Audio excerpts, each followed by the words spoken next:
So I've been very kindly invited by Natalie and Charles to come and share with you. And I'll just dive right in and maybe we can chat a bit later.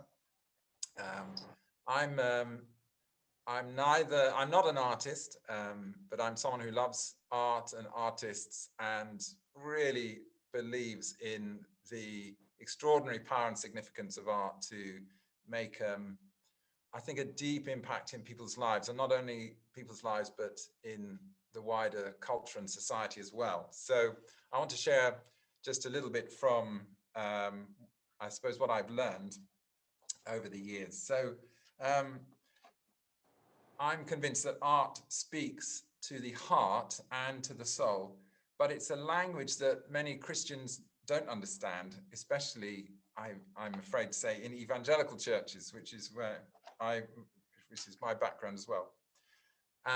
And I thought today it would be good to explore the rudiments of this language and think about how using this language of art more could really increase our ability to both go deeper in our faith and also to reach out in dialogue with people around us who don't share that faith. Now, I feel I'm preaching to the choir that most of you are fluent in this language of art already. But I learned it from my dear friend Livia McCann, who is here today disguised as somebody called Oholiab. But I want to share what I've learned initially from him and then more recently as well.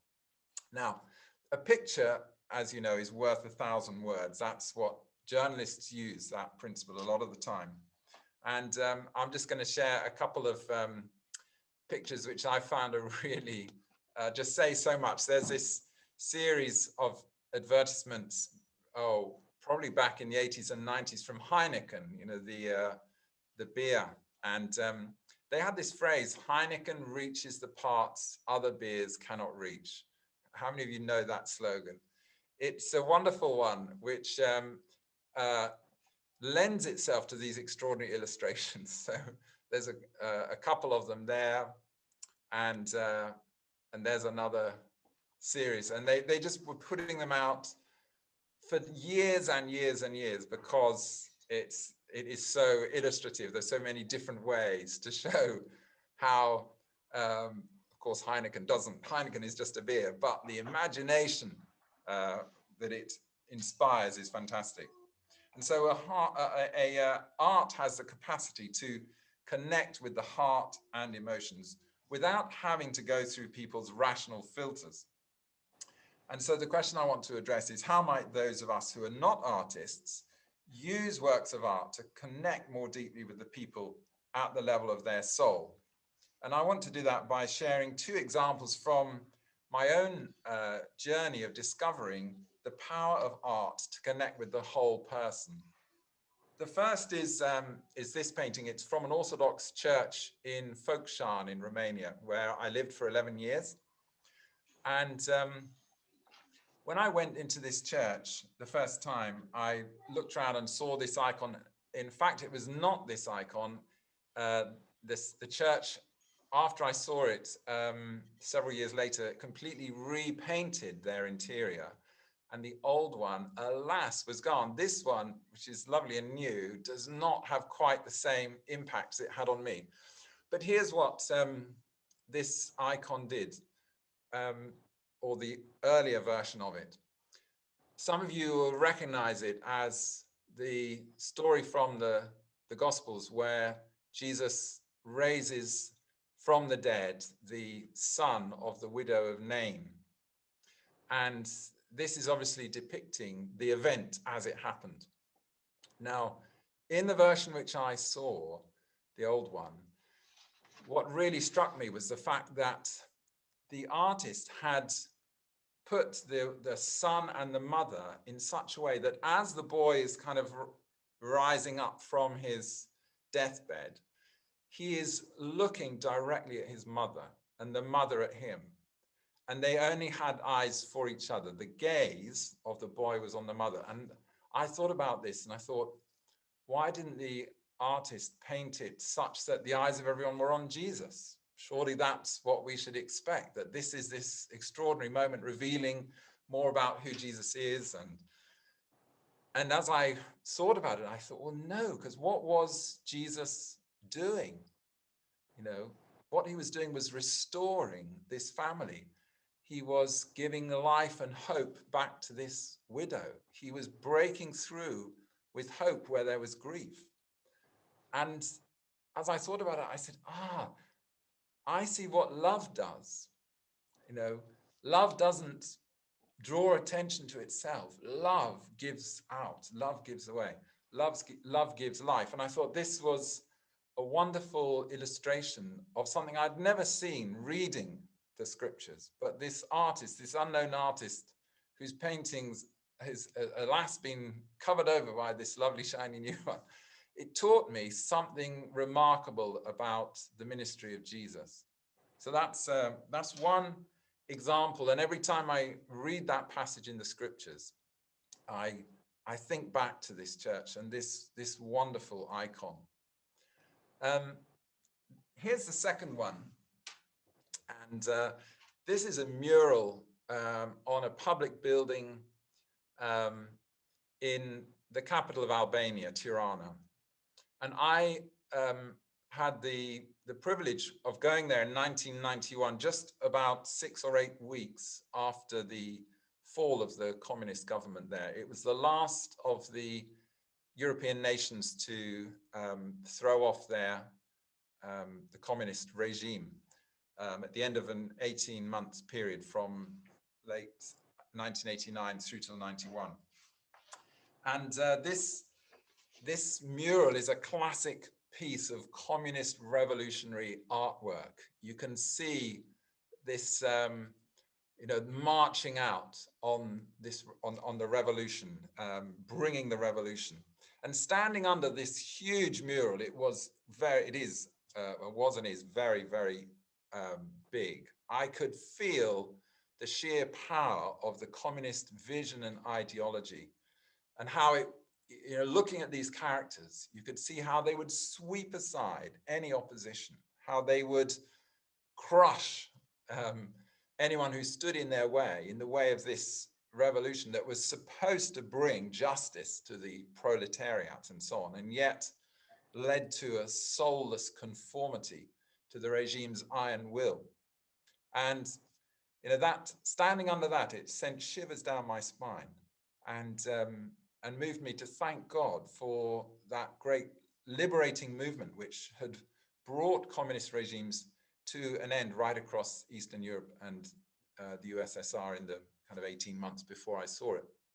So these are two examples of works of art which taught me about both the inner power to lead me to a greater understanding of the Christian faith and of who God is and what the gospel is all about. And secondly, the second one, taught me about the power of art to influence movements. And I was very interested, Charles, that reading Ali Gordon's, those pieces about from his book, that he mentions this, that art can actually have a part in revolutions. And those of you who've grown up in communist or former communist countries, you are very much aware of that. So let me go on to the language itself. I think too often people only know the kind of the baby talk of commenting on art. They say, well, either I like this art object or I don't like it. And that's the kind of baby talk. It's where most people will begin. But I want to just share with you this method which really Liviu taught me. And it's these 3 steps which need to be taken in this order. And many of you will recognize these from the inductive approach to Bible study. And it's the same, that's why I was amazed to realize that you can do take the same approach and apply it to an artwork as you do to a text from the scriptures. So the simple cases here what you begin with observation. What do you see? And it's really important not to jump but to take a long, hard and careful look at the art object. What do you see? Describe the colors, the forms, the materials, the objects, and so on. And really appreciate everything that the artist has put into the artwork. That's the first kind of part of the language of art. And then the second part is to interpret it by thinking about this question: why has the artist created this work? The interpretation is still, you're not getting to the point of what you think of it, or whether you like it or not, or how you understand it. The second vital step is to try and understand why the artist has created it. And of course, usually you have a clue in the title. The title of an artwork is hugely significant because it's often the only clue that the artist might give of what they had in mind. What is it about? What does it mean? And then after we've thought and reflected on that comes the application. And that's where we can start to talk about, well, what does it say to you? How does it help you understand the world better? Or how does it make you think of other people? Or does it influence the way you think and reflect within yourself? Can it make you a better person? So those are the ideas which I've learned and learned to practice, and seen Liviu especially do this with as people come to visit some of his sculpture exhibitions. Just watching him engage in dialogue through these questions, it was really modeled in a wonderful way that people can stop by, look at a work of art, a sculpture, and end up with a profound conversation about life, about God, about reality, how we see the world, and so on. So I want to just do this with two different works of art, and see if we can kind of lead you through. How many people have we got on the call? Because I can't quite see. 25, Jonathan. Yeah, because I think it'd be good to go into breakout groups in a minute of maybe How many breakout four would you like? groups. 4? Yeah, four groups. Okay. You can sort of get those ready in a minute. But here's the first painting I want to introduce, and I want you to, in your breakout groups, to do.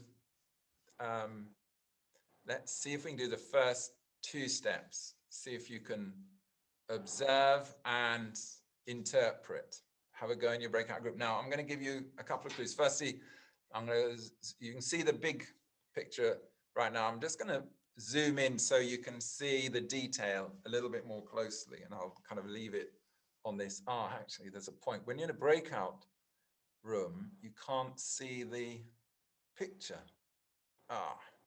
No, I hadn't thought of that. That's going to be a slight problem. In which case we may need to, no, I think we're going to have a go at staying all together, because otherwise we won't get to see the picture. If you're all very tech savvy, you'd do a screenshot and then you'd be able to kind of have that in a second window or something. But I think, is that right, Natalie? I could do a quick screenshot and drop it into the chat box. It would take me a minute, and then each person could probably just select it and view it. Shall we try that? Yeah. Okay. All right. Would you like to use this one that's zoomed in more?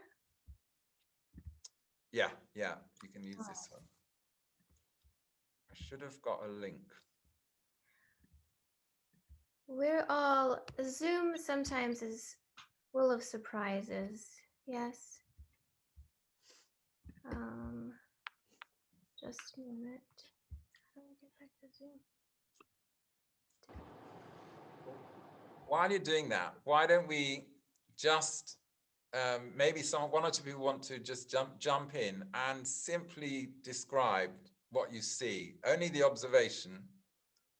Does anyone want to just do that? Jonathan? Yeah. Hey, Jonathan, would you give us the title and the author, please? Yes, well, that's the interpretation. I want to just observe first before I give you the title and the artist. Selected. And where's the box?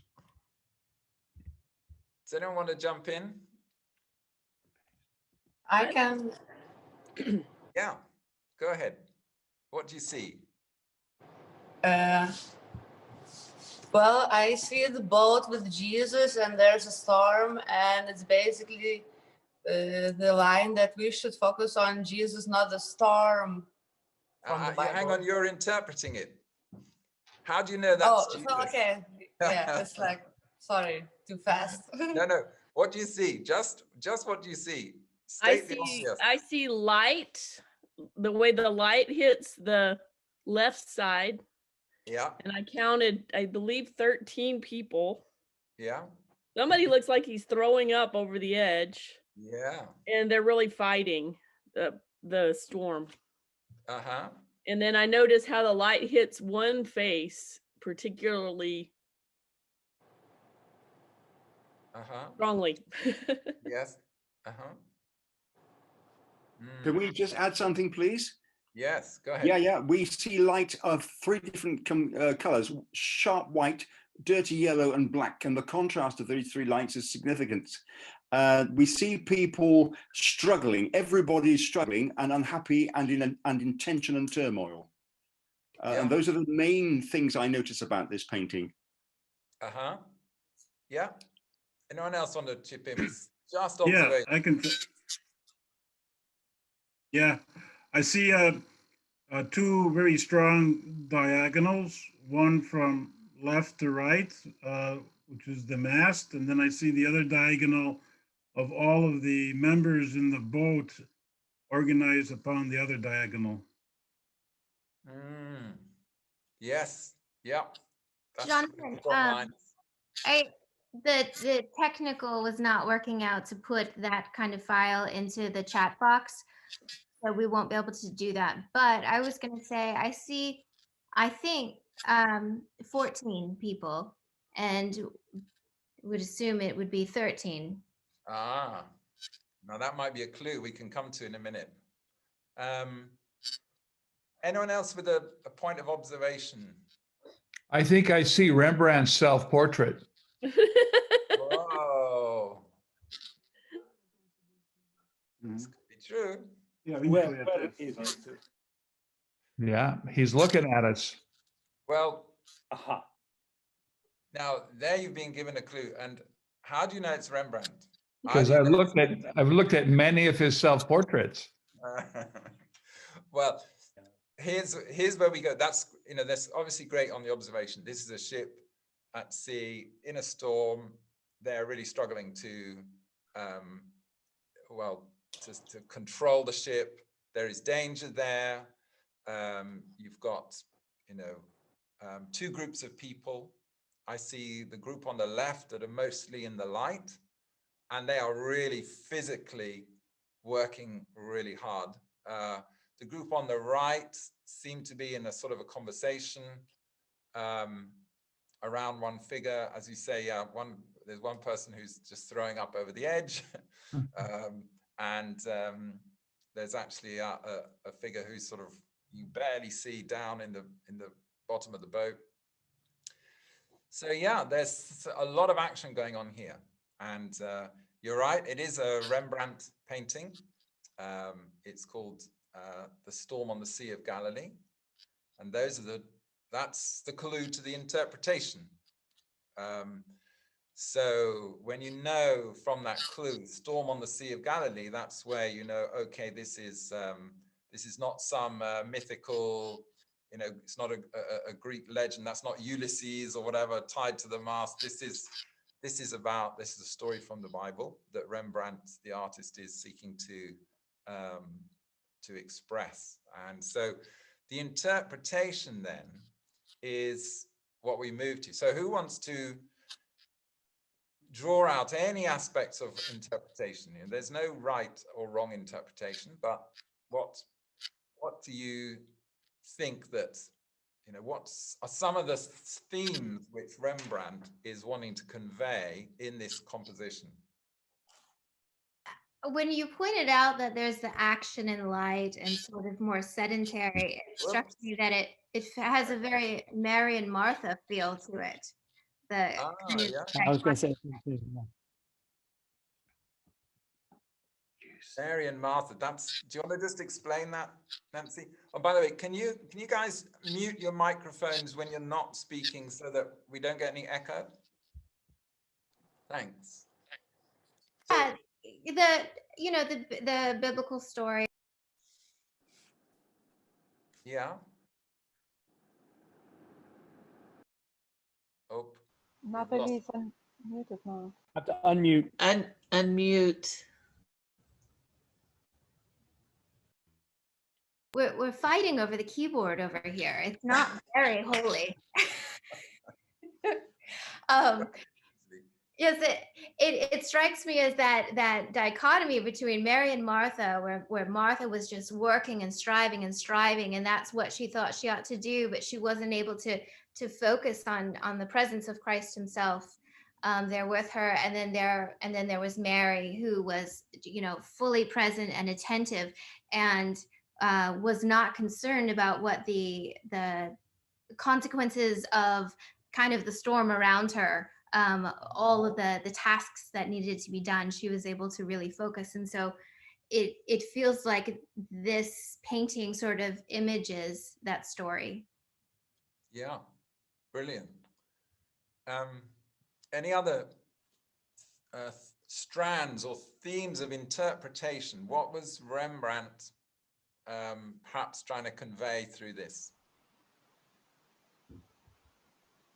The character who is Jesus is the one to whom all questions are directed, and he is the only one who is composed and in total control of the situation. And do you get that from knowing the story, or do you get that from the painting? No, I get that from the painting. Yeah, you are right. The left hand of Jesus is the only relaxed hand in the painting. It flops. All the other ones are doing something. Now, of course, in the story, he's just woken up. Yeah. It seems to me that there's barely visible someone inside the boat, right behind the man in white who's looking away from the front. And do you mean this one, Charles? no, but go slightly to the left, inside the darkness. Yeah. That right there. Is that a person? I don't think so. When I've studied it, the most hidden character is this one here. There's a head there you can just see. And Yeah, I don't know. It seems to me there's a facial. Of course I could be wrong, but I wonder if that would be, let's say, Satan trying to destroy everything, and that's his role. That's interpretation, but yeah, it's interesting. Yeah, it's very interesting what you say, because that kind of person is in darkness. Yeah. And it looks like a ghost kind of person. Yeah. Looks like this. That's very interesting. It could be just a hint of that. I have used this painting in conducting Visio Divina, much of what you're doing this time.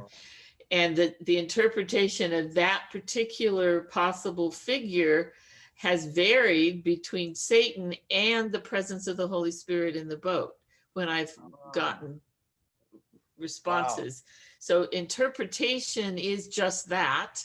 Yes. We know that. And yet different ones that I've used that have done this with me in the past have been comforted by the presence of that seemingly indefinable person that's coming out of the darkness. I don't know which is right. Yes. You Yes. see that in Rembrandt's painting of the prodigal, there are indefinable impressions also in the background, or even in the robe of the father or the son. And so it seems to be a modus operandus of Rembrandt to paint suggestions that are up for grabs. Mm, mm. But I want to just return to this, the distinction between these two groups. You know, he's divided the disciples very much into these two groups. And I wonder if anyone would want to have a go at trying to describe the ways in which they are responding to the storm. Natalie already suggested the Martha Mary contrast. Does anyone else want to kind of echo or reinforce that, or perhaps reflect on that in a different way? I was noticing that some seem to be ignoring it. They're not doing anything. They're not imploring Jesus, and they're not working. So there's those that ignore or try to escape.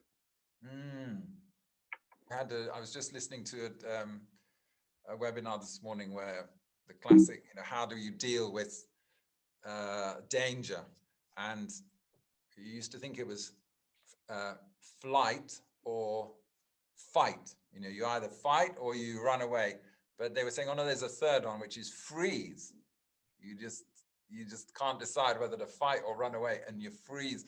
And maybe that this picture has got those three. Yeah.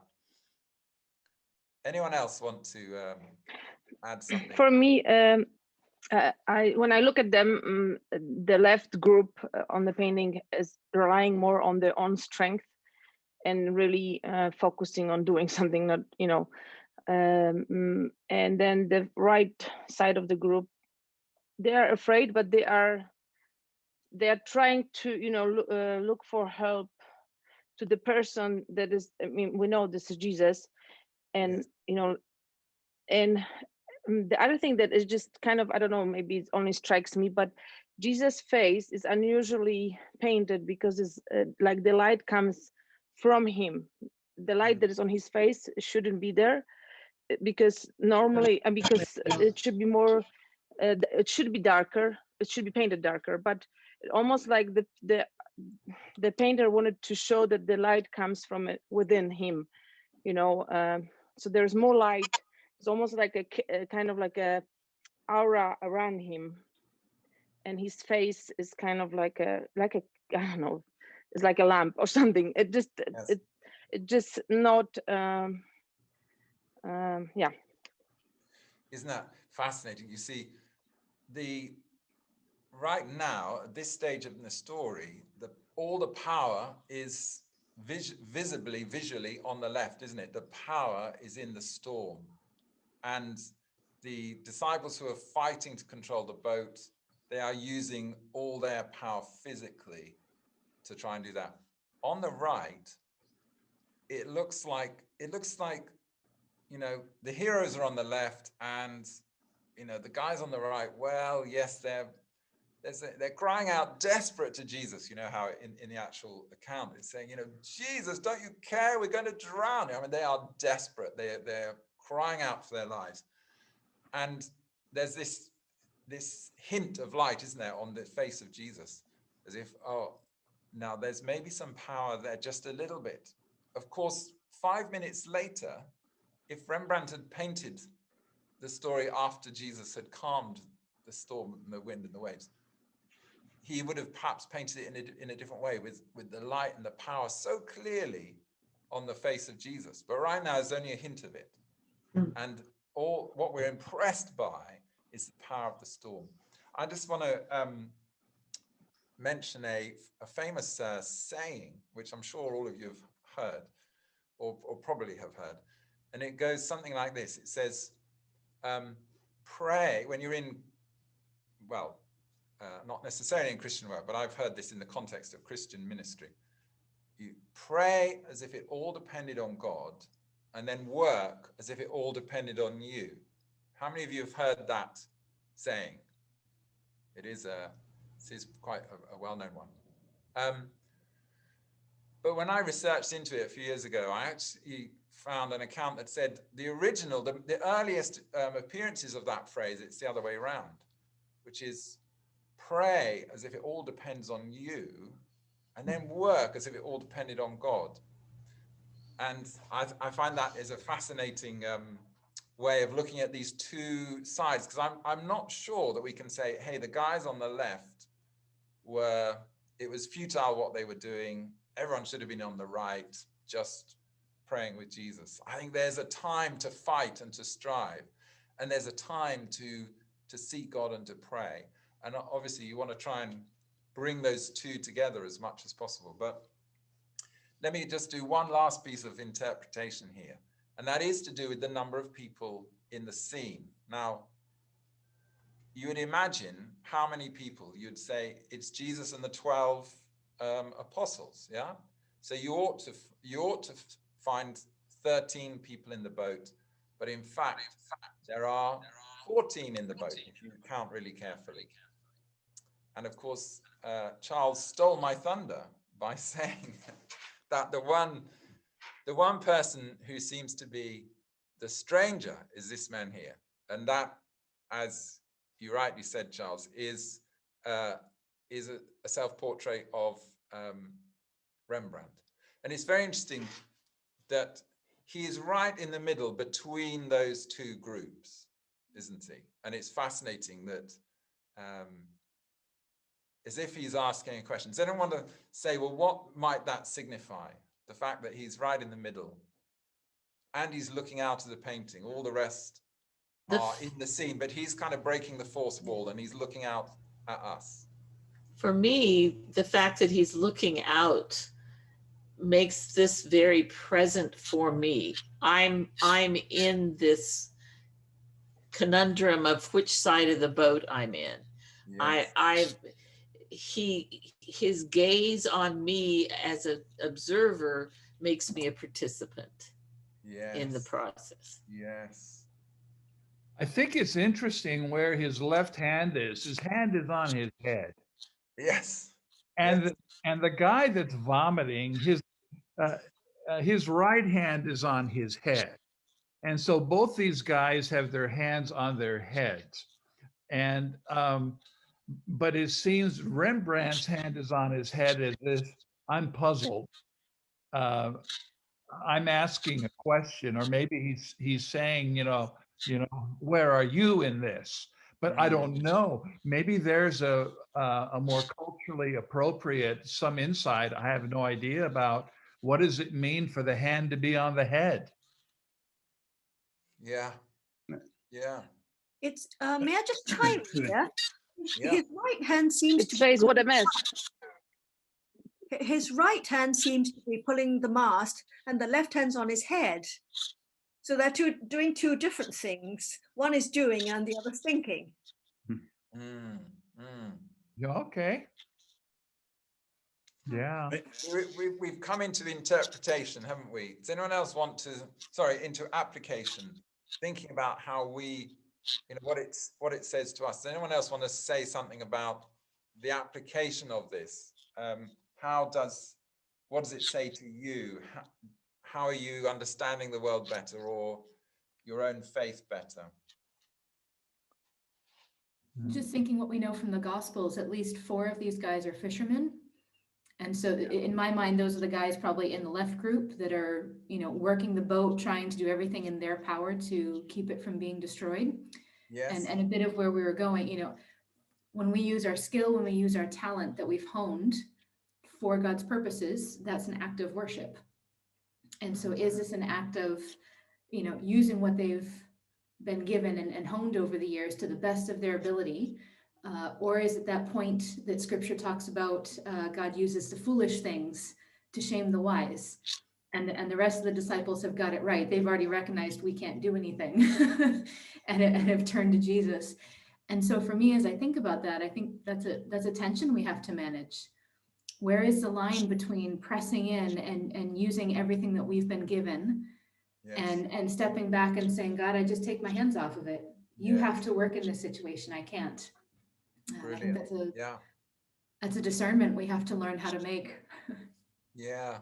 Thank you, Amy. That's really great. Someone else who's not shared up to For me, now want to. yeah, for me, kind of great kind of image or like that message to me, where I am as an artist in my art, that I create.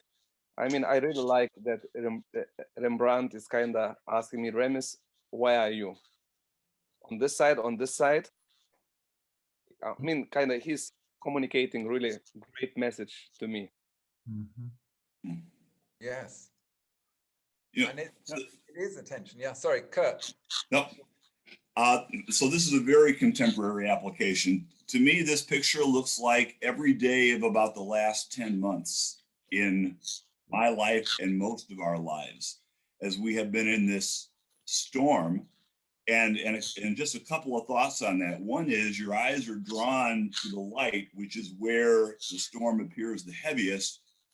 And you then have to go back and find Jesus, which is a little bit more in the center in the darkness. There's some effort there. And I also think one of the best illustrations I've heard of how COVID is impacting the world is we are all in the same storm, but we are not all in the same boat. And so some of us are experiencing the pandemic in ocean liners where the waves aren't that strong because we're working from home, we have health insurance, we have income, whereas others are in little rowboats and canoes, and a wave like that would have wiped us out completely. And so just the whole idea of living through this year in the vulnerability of being in a boat and then really having to focus on Jesus as opposed to the waves crashing over the bow. Yeah, brilliant. Thank you, Kurt. That is really very applicable today, isn't it? Well, look, do we have time, Charles, for the second painting? Yes, let's go for it. Okay. Well, there's lots more. We could spend a lot more time on this Rembrandt. I absolutely love this. It's a tragedy. Does anyone know where this painting is? Nobody knows.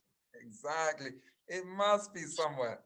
If you don't know, it was stolen in 1990 from an art museum in New York? Boston.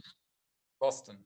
Yep. And there's no trace of it. So we are now 31 years since it disappeared, and we should really pray it'll be recovered. I so want to see this painting for real, because it means so much to me. Great. Now here's another one, which I have seen for real.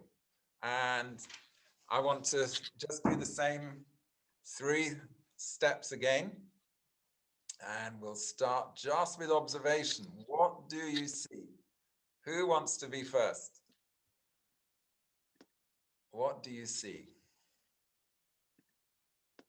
Just, it's fine to state the obvious. It looks like a busy household with 4 kids, and the mother looks surprised at something or uncomfortable about something, looking at her husband. Yep. Uh-huh. It What looks else? like he's trying to work from home and she's doing homeschooling, and that's what's going It's another Sorry. COVID picture. It's a COVID picture. It's from Scotland. That's what's going on right now. All the kids are home. Can I just butt this on in? It looks pretty clear that the only people in this picture who are sane and getting on with life are the children. And the dog. Yeah, the mum and dad obviously don't get on well for one reason or another. Well, no, yeah. What are you seeing there? What are you seeing? You see, you're seeing a tension there. In her face. In her face, yes, and his, I think. Uh-huh. Just observation. Yeah. If looks could kill. Yeah. I'm noticing the things around. There's a lot of trinkets and they're pretty well placed. I mean, Yes. and they're very realistic. What do you see? The pictures on the wall, the plants, the bird cage, up on the mantle, all the things that are well placed. And then Yes. of course there's like, it looks like laundry across the top. Yeah, hanging up across on a But line. like, and then even the tiles, they look very clear. I mean, it's dark, but they look realistic to me. Uh-huh. Yes. Anyone else want to contribute to just anything else you observe? Trying to determine what the father has in his hand. Okay. And is he looking at a map or a photo? I mean, not a photo at this point, but a travel log of some sort, or, you know, it's a little hard on my screen to determine that, but I think it must be significant in how she's responding. Yeah. Uh-huh. We'll come to that in a moment. She's also putting on the socks of the baby. Yeah, and the baby is putting it off. Yeah. And I love they that. look like hand knitted socks to me. They could well be. I think they probably are. Yeah, she's putting one on, the baby's taking the other one off. But she's not looking at what she's doing, that's for sure. Yeah, she's It looks like multitasking. whatever he's trying to say, or whatever he's trying to say or communicating, she's trying to say, "You've got to be kidding." Is he reading a newspaper or? Huh? It Or the looks news? like a newspaper? Well, for let's. me, it looks like a map that Yeah. Okay. something. Yeah. Now, an observation, Jonathan, I have here is that this painter does exactly the same thing like Rembrandt. He puts in contrast darkness and light.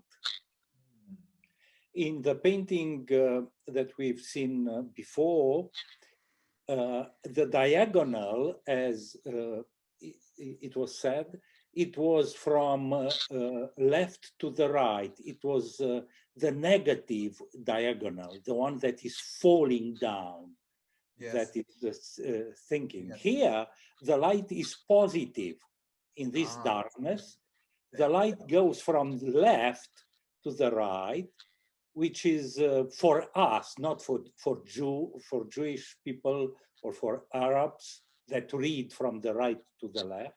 For us, the Greeks that read from left to right, this kind of diagonal gives us a positive feeling, a positive message in this darkness especially.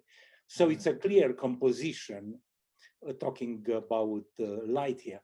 What is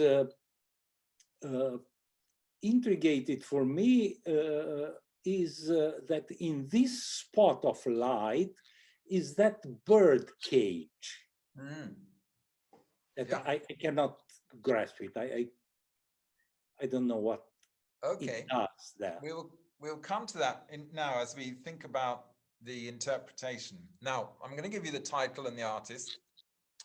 So the artist is called James Collinson, and it was painted in 1850.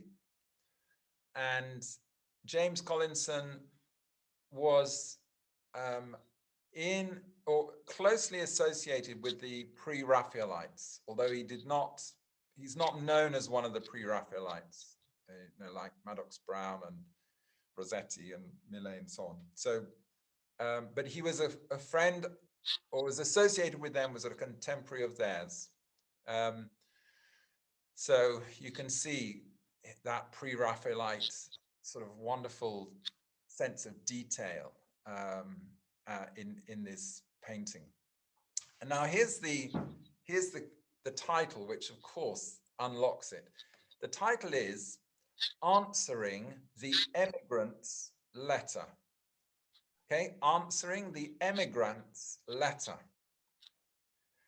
So an emigrant obviously is someone who has left this community and emigrated to another land.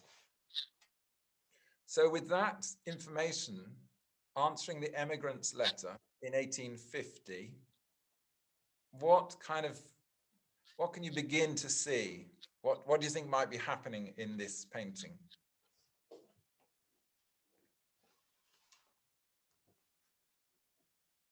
He wanting to Could the man be asking, do you think we could have someone else stay with us? Well, The emigrant is no, the emigrant is, they would have, see, someone they know has left and come back to them. Now, I'll give you a bit more information. The map, I believe, is of Australia. And this is a British painting. So and I'll give you a tiny bit more historical information. So from 1840 to 1850, in the 10 years prior to this painting being created, over 1 million people emigrated from Great Britain. 1 million people left. And so is the one of the main reasons for that was the Industrial Revolution, which uprooted, thousands, even millions of people, and led to this great migration into the cities. People left their rural communities, villages, and went into the cities and became laborers for the new industries. But a lot of them were displaced, couldn't find a role in the new industrial cities, and so many of them emigrated. So that's a little bit of the context. Is it possible, I know you said it was England, but the Irish potato famine began in 1845, whatever. Could it be that they are faced with having to leave because of starving, of not having, I mean, you see the kids writing and stuff, you don't see food anywhere in this painting. Yeah, that's a real possibility. And you sometimes, I'm sorry. I just wanted, okay, you say it. You say Damaris, you say it. No. You can say it first. I can be after you, Charles. There's vessels, and the vessels are empty. And I wonder if that would also say or align with what Diane said. Maybe there's a lack of food. There's a lack of supplies in the kitchen. Yeah, Damaris, what was your comment? No, I was just saying because it happened to my family when I was just after the communism. Part of my family was already in America, and they were trying to get my parents and us from Poland to the States. And I remember even it kind of reminds me of this promise that this land, maybe the Australia had a better life, and telling whoever went there, like maybe a family member, telling them, you guys should move here would be, but it's always like, leaving your own country to go, even if it's better, if the promise that there is going to be a better life, easier, is a scary thought, especially for a mother with the kids. So my mom had 7 kids. It just kind of really reminds me of that, for men, the men, like you don't see this kind of tension or worry on the man's face, but it's more the tension on the mother's face. Because I think for men, a change is easier, usually maybe more exciting. But for the mother, the whole thought of moving, leaving the home with everything and with all the kids is a huge step of faith. So kind of remind me of the time many years ago when our whole family had to move.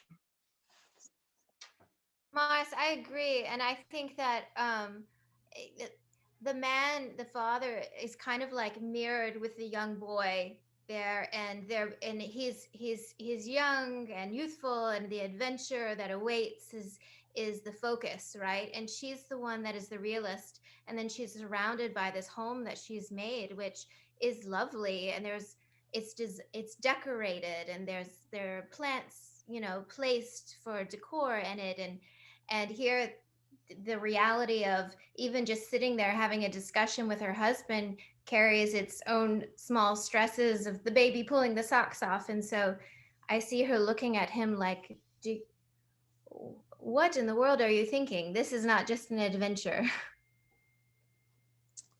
Yes, yes. All this would explain me now the presence of the bird cage. So that could be a symbol of their situation, but the light comes from outside into their darkness, into their cage. Wow. Yes. Anyone else want to, perhaps, what do you think the letter might have said? It's a lot nicer than over there. Why don't you, for God's sake? Why don't you come out here? It's a lot nicer from where you are. Yeah, I suspect it was an invitation to saying, why don't you come and join us? Yeah. Perhaps it was a relative, an extended family member, and they're now having to answer. Yeah, and as Livia said, she's the caged bird because this baby is doing something repetitive. What she's trying to do, the baby's undoing. So she's in a circular, she's like a hamster in a cage. Okay. Yes, yes. So who wants to stay and who wants to leave? It's always the men that want the adventure. I think the dog wants to stay.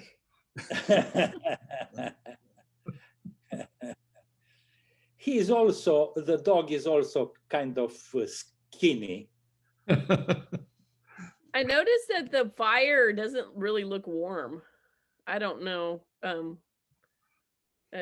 I keep looking at that, the hearth and the fire. That's okay. Yes and no. I mean, it looks like it should be a nice warm fire, and the wife, she's turned, her knees, her body is turned towards the fire. And I was actually in Liviu's house a few years ago and showed this to the group of artists that he is part of. And they made a comment saying, oh, look, the hearth, the fireplace is visually, it's a symbol of the center of the home. And so her life is pointed towards that symbol of the center of the home, the place where the warmth and the heat and so on comes from. So there's a security there. She's drawn to the security of what she has.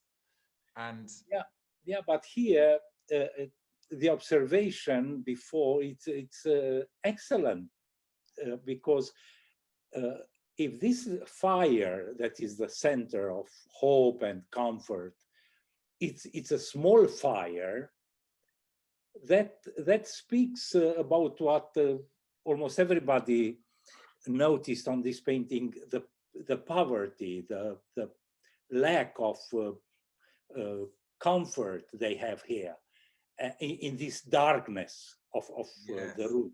So the hope of emigrating, of getting out of this darkness, would be emphasized by the dimension of the fire. Yes, I see. There's more, the brightness of the window and the light coming from outside with the cage and the bird looking out, saying that's an alternative future you can have way over there in Australia. And the fire is getting somehow smaller at home. Yeah, that could be a way which he's bringing out this tension. It's all along the same line visually, isn't it? There's this extraordinary tension. And even the man's elbow sort of pointing out of the window. It's really fascinating. I think there's also. Sorry. I love Natalie's observation of decoration of the house with toys, paintings, and plants. Yeah. The symbol of life is there in the window where the light comes.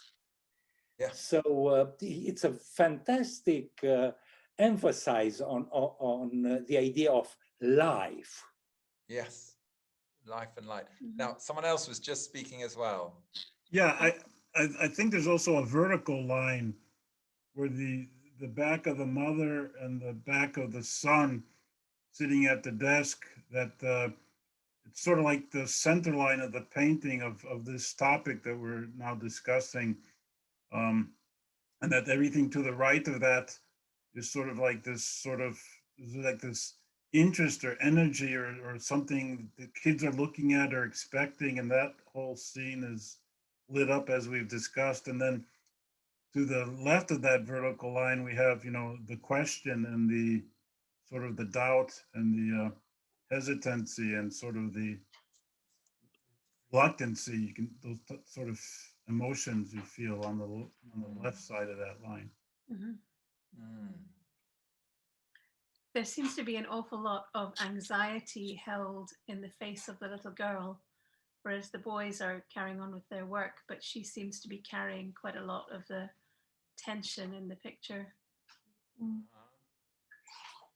Maybe kind of, you know, connecting with her mother like that.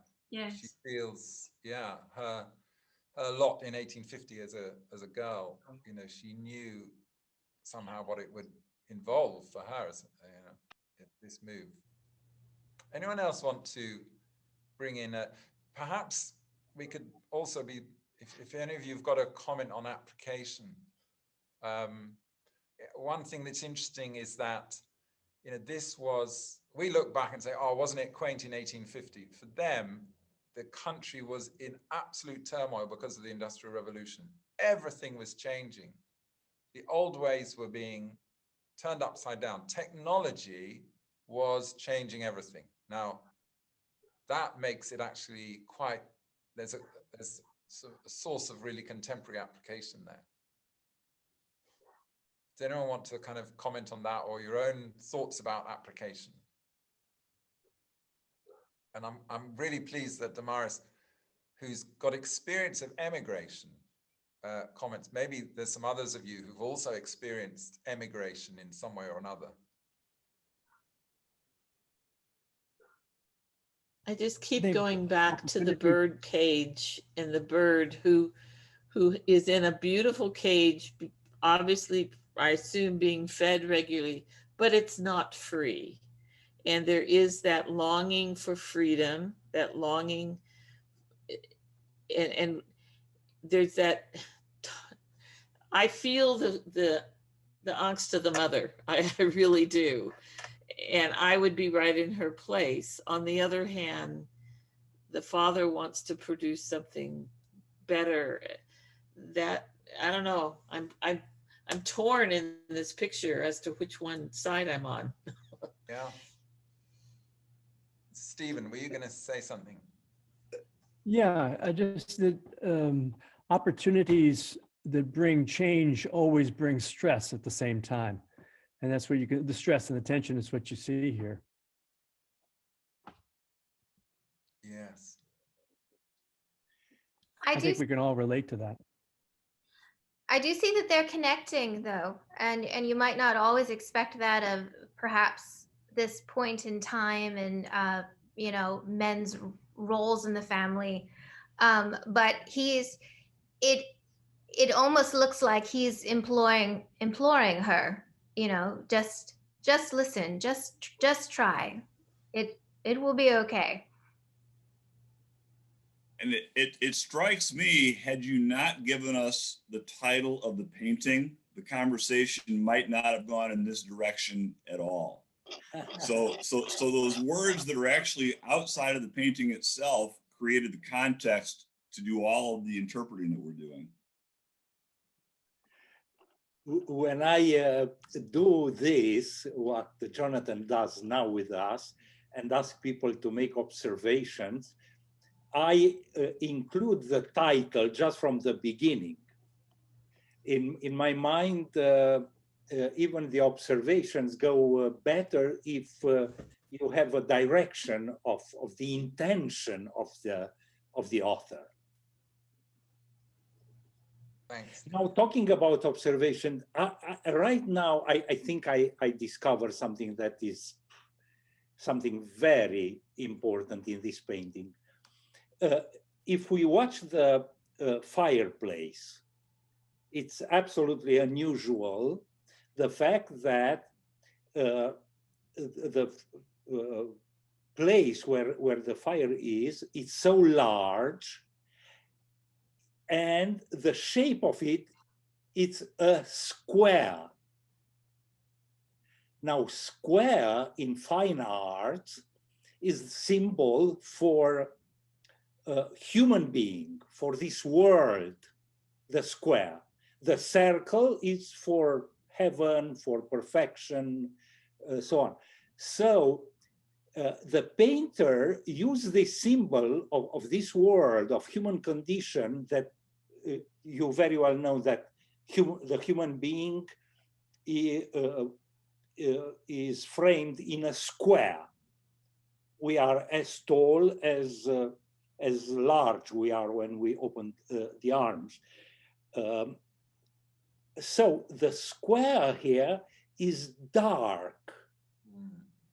Is dark, and this is not natural. The fire is inside, so all that inside of the fireplace have to be full of light, but it's dark, and the fire is, as it was said, small. So I think this is a key of the painting. The fire it's small, the hope, the life, the energy in the square is very little. So the light from outside comes with the bigger force. You remember in Picasso's Guernica is the same dialogue between the light from outside and the light inside. In his case, is electricity, the ball, electrical ball, which is the minor theme that the sun that brings light comes in the painting. You know, I think that this painting is a way to talk to people today about the impact of artificial intelligence and the kind of technological revolution that is on its way. It's going to probably lead to a lot of people losing their jobs. It's a way of talking about how do families navigate tension particularly between the needs of the wife and needs of the husband, needs of the children. How do we have those conversations? I love the fact that there's tension, yeah, between the husband and the wife. There's uncertainty. There's a real serious discussion going on, but the whole family are there. They're part of it because the implications for those children is going to be huge. Are they going to grow up as, you know, English people or Aussies from Australia? You know,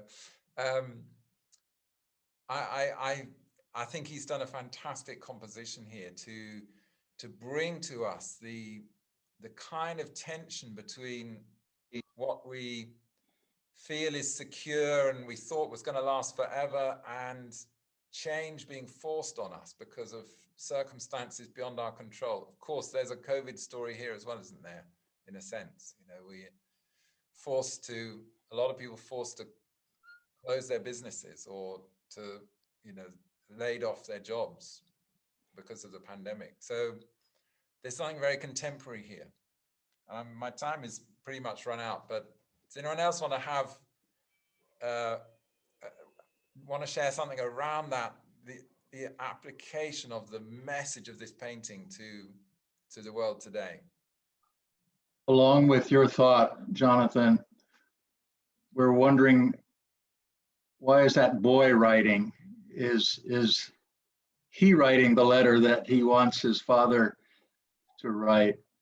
We observe that the children are caught in the middle, as is often the case in migration.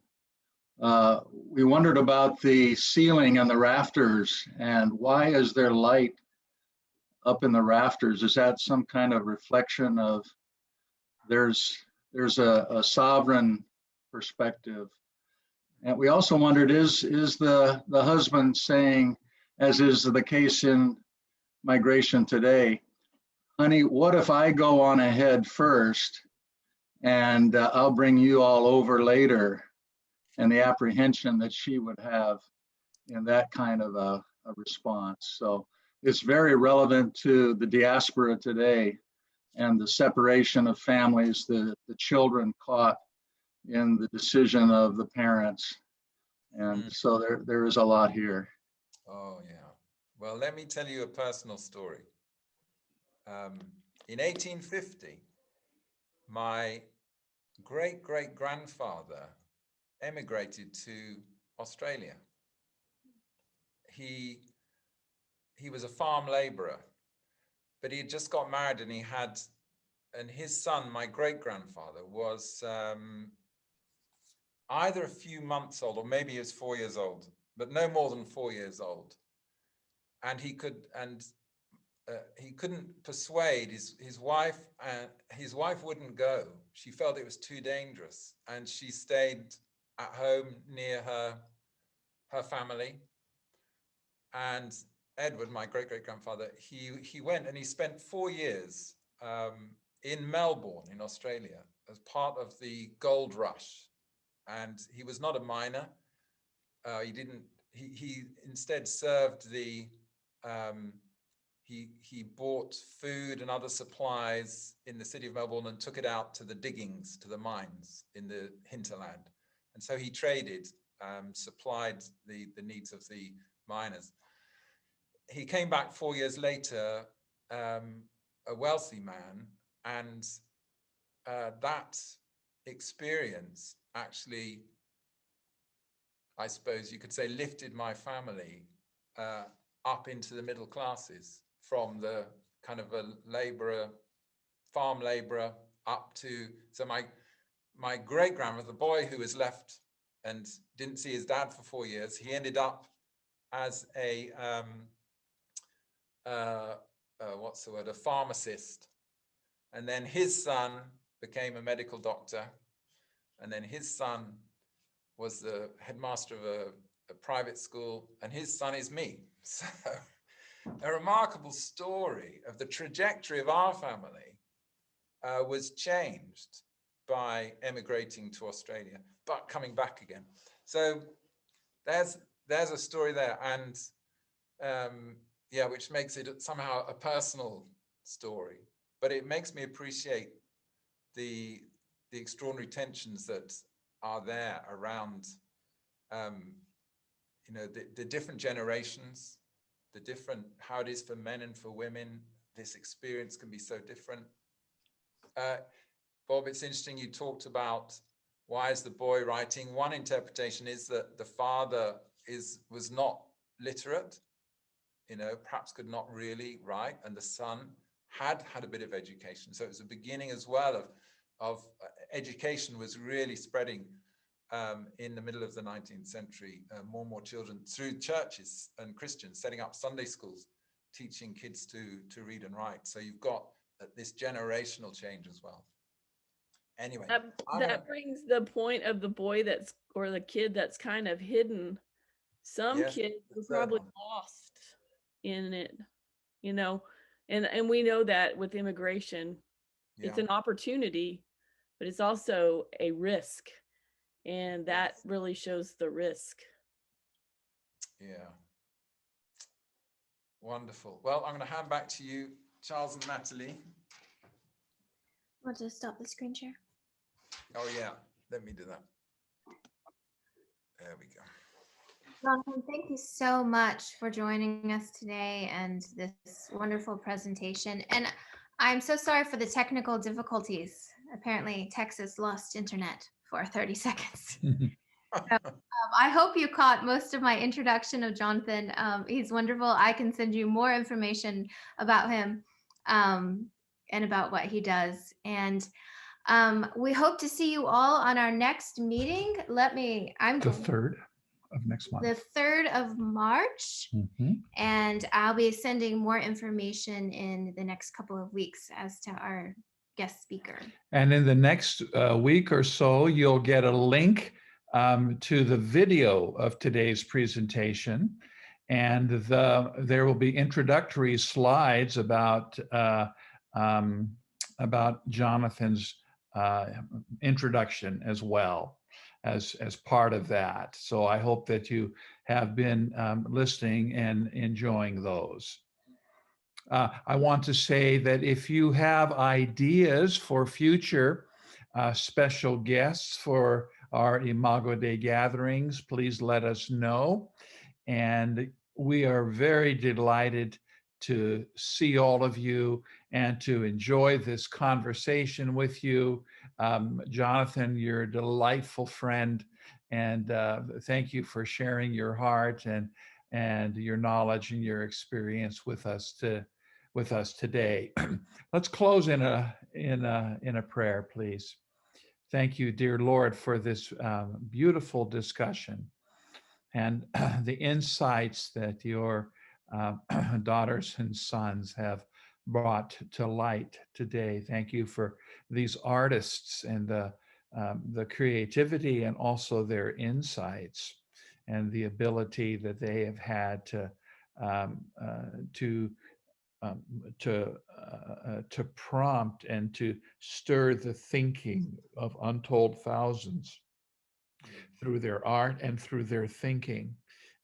Dear Lord, I pray your blessing, please, on each of us as we continue our days, or as we head to bed.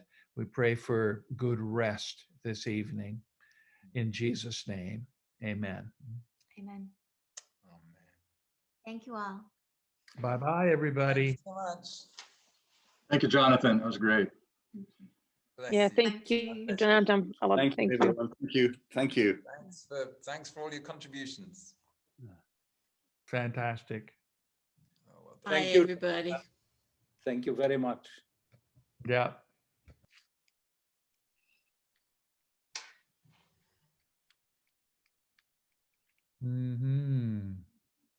That's wonderful. Well, Jonathan, my friend, that was fantastic. Yeah. I wish we had 3 hours. I just love these paintings. I never tire of them. They are just so wonderful, so inspiring. Jonathan, where is the second painting? It's in the Manchester City Art Gallery. Okay. As in Manchester, England. Yeah. Yeah. And it's not very big, it's about 2 foot wide.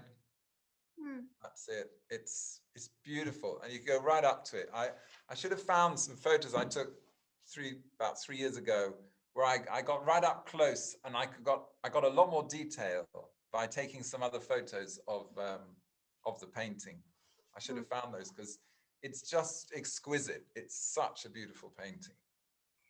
I was wondering, how large is or was the Rembrandt? Yeah, you need to look it up. I'm not sure. I don't think it's nearly as large as the Prodigal. I've seen pictures of I think it's the Isabella Stewart Museum in Boston, where it was hanging, and then when it was stolen, because it was taken right out of the frame.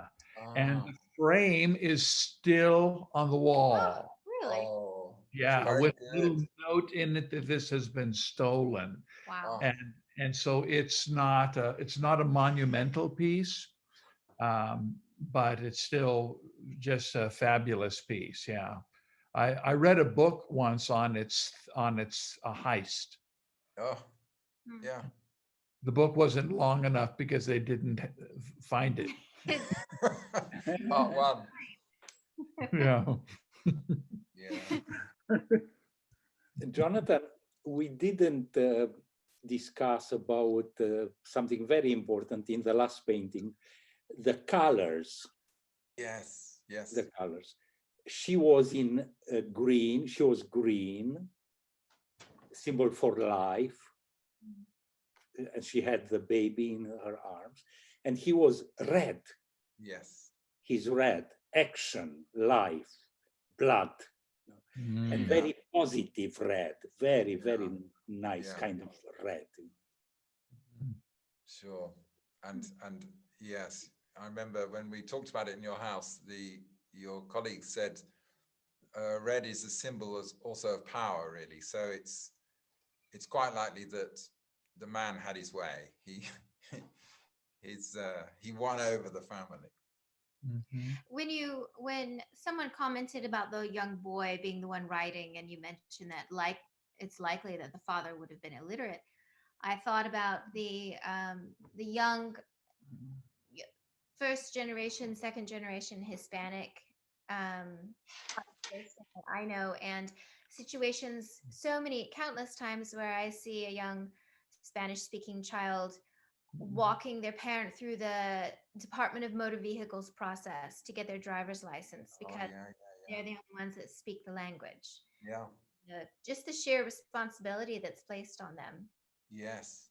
Yeah. When education actually can bring quite a gap between the generations. Yeah. You know, it's a more subtle tension there, but there is perhaps an intergenerational tension as well as the tension between the aspirations and the hopes and the needs of the man and the woman. And in the wider context of what was happening in society. I mean, I think it's phenomenal. The population of Britain was maybe 25 million.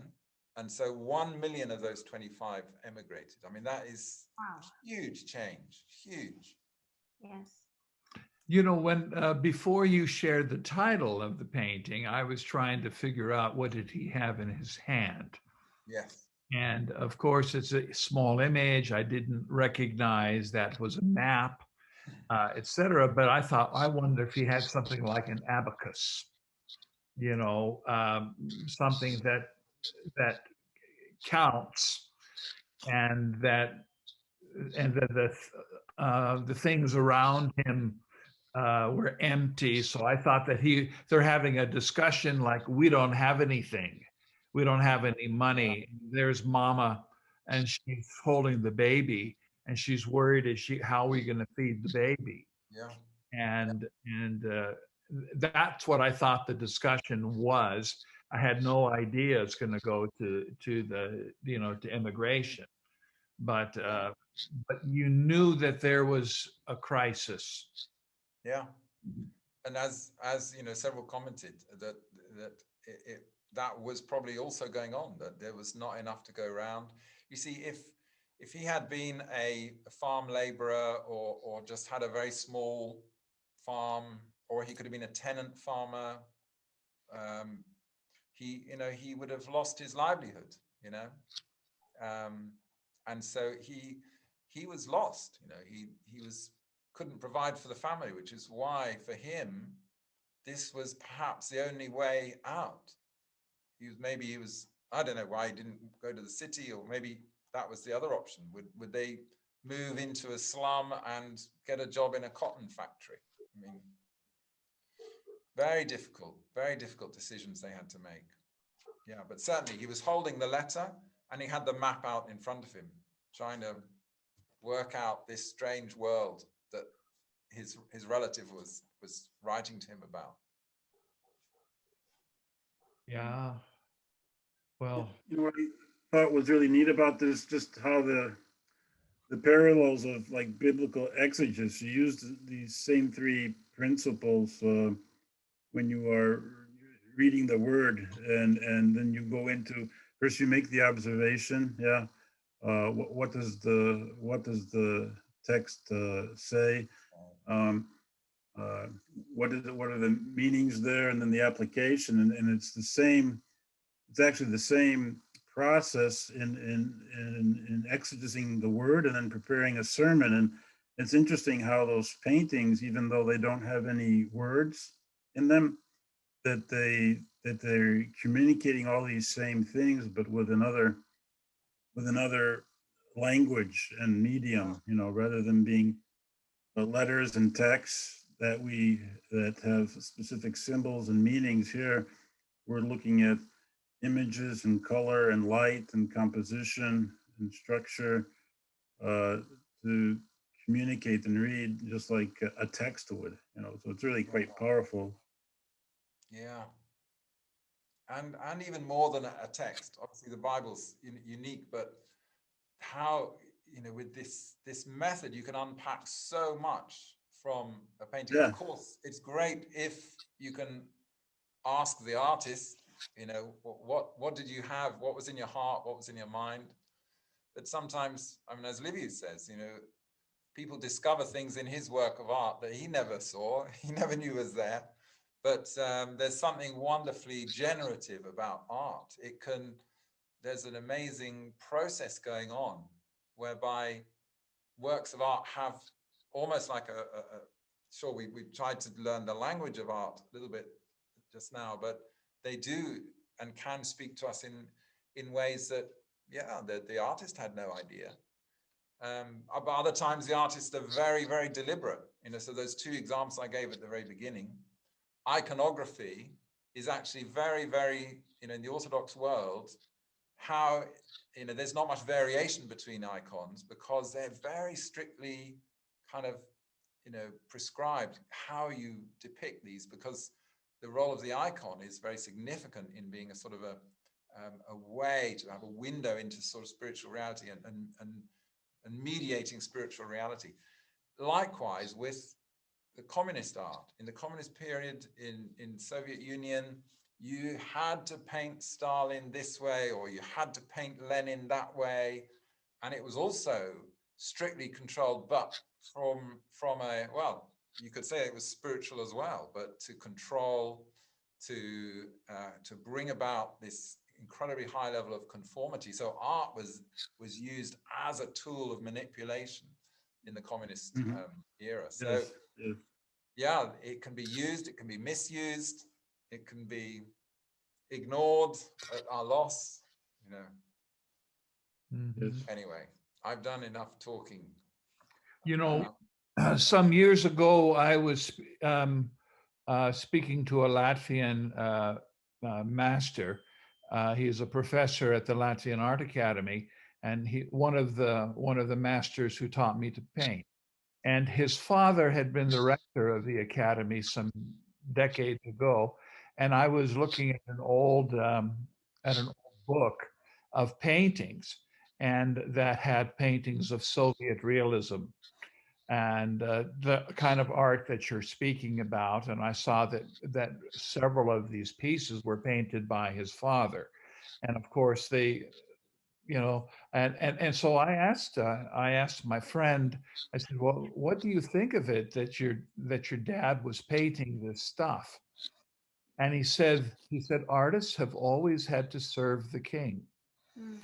And I just thought that was an interesting response. He says, of course he didn't like it, but that wasn't an option. That wasn't the alternative, to like it or not. He says the artist has always had to serve the king. Now, this is our chance, Charles, that we have to serve our king. And we can serve him whatever political system we are in.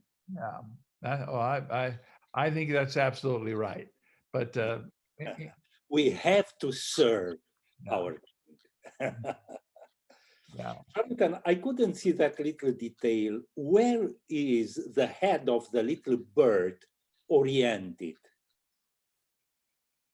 Where does it watch? I believe it is, let me just look carefully. I assume that she's watching outside the window. From what I see, I've magnified it as far as I can go, and the bird, I believe, is looking towards the viewer, looking forwards. Looking forward. Interesting. Wow. It's like, yeah. The painter learned it from Rembrandt. From Rembrandt. There are many similarities in their languages. Yeah, it's the self-portrait of the painter. No, James Collinson, I believe he gave up painting to become a priest. So he was a very spiritual man, but a bit like Gerard Manley Hopkins, who destroyed all his early poetry at one point, didn't he? When he went into, or was it when he became a Catholic, or when he was ordained or something? He couldn't find a way to reconcile his poetry with his faith, which is so sad. But later, fortunately for us, he found a way to write again. Yeah. But you know, Gerard Manley Hopkins, he was unknown when he died as a poet.